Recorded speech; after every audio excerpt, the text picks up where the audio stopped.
జగన్మోహన్ రెడ్డి గారు ఈరోజు ఒక కథనం చూసా. ఏంటో తెలుసా? జగన్మోహన్ రెడ్డి గారు 18 కోట్లు పెట్టి నీ సొంత తండ్రి విగ్రహాలు పెట్టుకున్నావు పులివెందల్లో. ప్రజాధనాన్ని ఉపయోగించి, ప్రజాధనాన్ని నీ సొంత తండ్రి విగ్రహాలు పెట్టుకునే దానికి ఉపయోగించుకునేదానికి నీకు ఎవరిచ్చారయ్యా హక్కు? నీకు ప్రజలకు మంచి చేయని అధికారం ఇస్తే మీ అయ్య బొమ్మలు పెట్టుకుంటావా 18 కోట్లు పెట్టి? మహానుభావుల విగ్రహాలు పెట్టాల్సిన చోట మహామేతల విగ్రహాలు పెడుతున్నావు జగన్మోహన్ రెడ్డి. తెలుసుకో, ఈరోజు నీ తండ్రి నీకు దోచి బాగా పెట్టునుండొచ్చు, ఆ అభిమానం ఉండుండొచ్చు. ఆ అభిమానం ఉంటే నీ ఇంట్లో ఫోటో పెట్టుకొని దండం పెట్టుకో, లేకపోతే నువ్వు కార్యక్రమాల్లో దండం పెట్టుకుని నీ ఛానల్లో పెట్టుకో. అంతేగాని రోడ్లపైన పెడతాం, ఆ రోడ్లపైన పెట్టేదానికి కూడా ప్రజాధనాన్ని ఉపయోగిస్తా అంటే అది చెల్లదు. ఎందుకంటే నీ తండ్రి చరిత్ర తెలుసుకోవాలి. ఎందుకంటే గతంలో హైదరాబాదులో అనేక మంది పేదవాళ్ళ ప్రాణాలు, బడుగు బలహీన వర్గాల ఆ రోజు మత కల్లోహాలు పెట్టి తీసింది నీ తండ్రి రాజశేఖర్ రెడ్డి. అదేవిధంగా భారతదేశం గర్వించదగ్గ ప్రధాని, ఆర్థిక సంస్కరణలు చేసిన వ్యక్తి పివి నరసింహారావు గారి సభలో చెప్పులేపించిన వ్యక్తి నీ తండ్రి. ఆఖరికి శవ రాజకీయాలు, ఆ రోజు పివి గారు చనిపోతే హైదరాబాద్కు వస్తే ఆ రోజు ఆయన శవం గాలుతూ ఉంటే అక్కడి నుంచి సగంలో ఆపేసి వెళ్ళిపోయిన వాడు నీ తండ్రి రాజశేఖర్ రెడ్డి.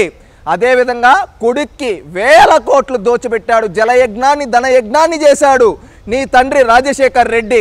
1996లో ఎంపీగా ఆ రోజు కంటెస్ట్ చేసిన ఓడిపోతున్నానని తెలిసి ఆ రోజు కొంతమంది ప్రాణాలు తీశాడు నీ తండ్రి.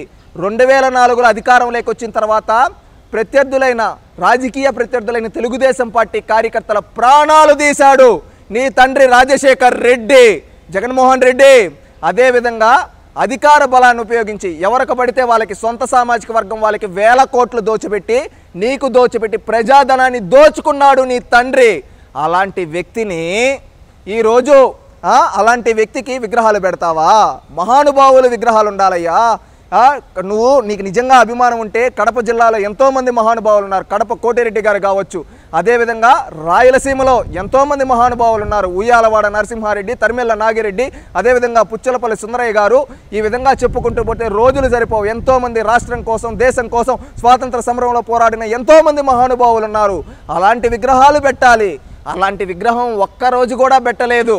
ఏమంటే వేమన విగ్రహం తీయేసి నీ తండ్రి విగ్రహం పెడతావు, అంబేద్కర్ విగ్రహం తీయేసి నీ తండ్రి విగ్రహం పెడతావు, గాంధీ విగ్రహం తీయేసి నీ తండ్రి విగ్రహం పెడతావు.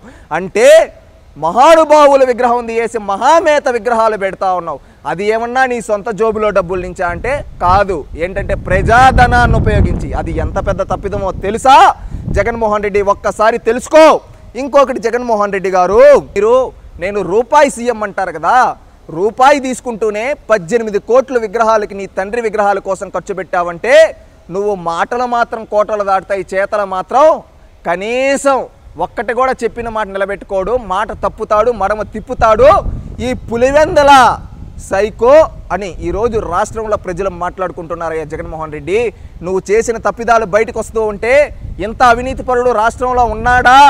ఇంత ప్రజాధనాన్ని వృధా చేసిన రాజకీయ నాయకుడు ఈ రాష్ట్రంలో, ఈ దేశంలో ఉన్నాడా అనిపిస్తూ ఉంది నువ్వు చేసిన అక్రమాలకి. ఇప్పుడు సిగ్గు లేకుండా మళ్ళీ బయటకు వచ్చి నీతులు మాట్లాడుతున్నావు. మారు జగన్మోహన్ రెడ్డి.